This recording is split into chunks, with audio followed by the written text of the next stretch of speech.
Hello, this is Rowan Akers. I'm doing my final presentation for the Hermeneutics class on the topic of exegesis.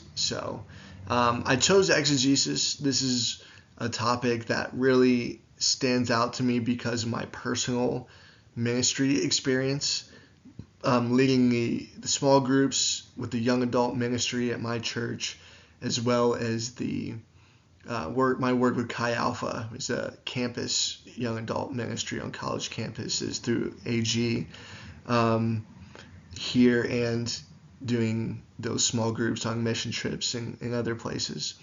So this is one thing that I noticed, especially among the young adults and the young new believers, right?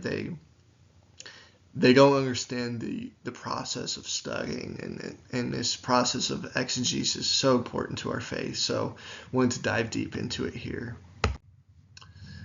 So first I want to talk about what it is and why it's so important, right?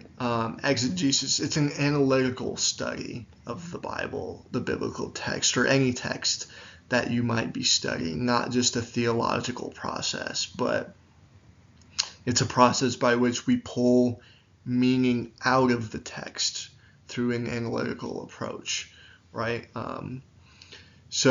It really helps us get at the author's intention, which we really need that today, especially being so far separated from Paul and his writings, or the gospel narratives, or any of the Old Testament text.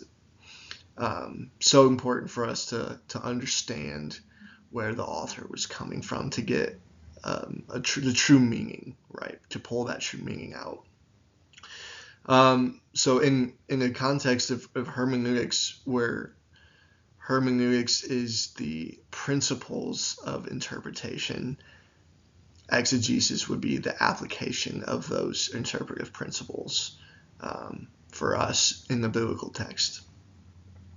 So why does this matter? I just find this extremely necessary for anyone studying the Bible, whether you're a believer or whether you're just approaching the text for the first time, to really grasp the meaning of what's going on in the Bible. You really need to have this approach where we're pulling that meaning out of the text, right?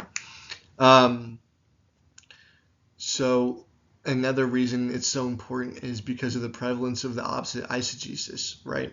Where so many, I couldn't tell you how many times I've been in small groups where someone says, this is what a verse means to me.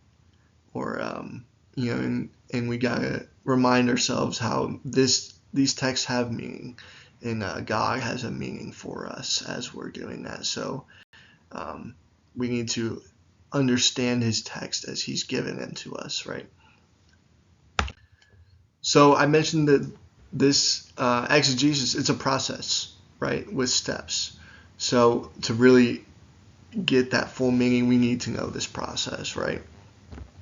So the first step in the process, what genre is it? Are we looking at poetry with the Psalms or some of the wisdom writings? Are we looking at a narrative, like with the Gospels, or with many of the books in the Old Testament, historical narratives? Or are we looking at, things like that?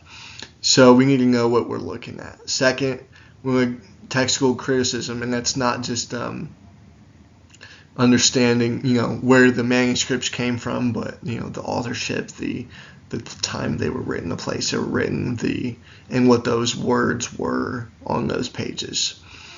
Translation, and this kind of goes in with 3 and 4, because, to bring that text from that textual criticism aspect, and to really understand that, we obviously need to put that into, we need to bring the meaning from the Greek and the Hebrew into, for us, English, right?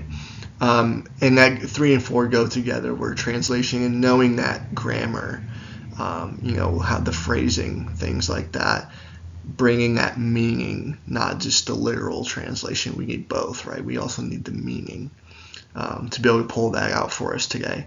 Then we go to the argument diagram.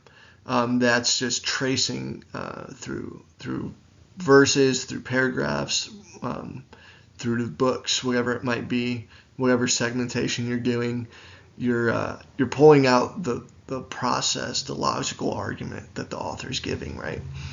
Then we go, maybe the most important step for us today being so far removed, the historical cultural context. What did this mean to the audience of the time? Literary context, of course, putting this in, is this passage, whatever you're reading, in with the rest of the Bible or the rest of the book you're studying. And then word studies, words changing, meaning different things in different contexts. So understanding what the author's really trying to say. This is our process of exegesis, and why it's so important and why it's so important to me. And thank you.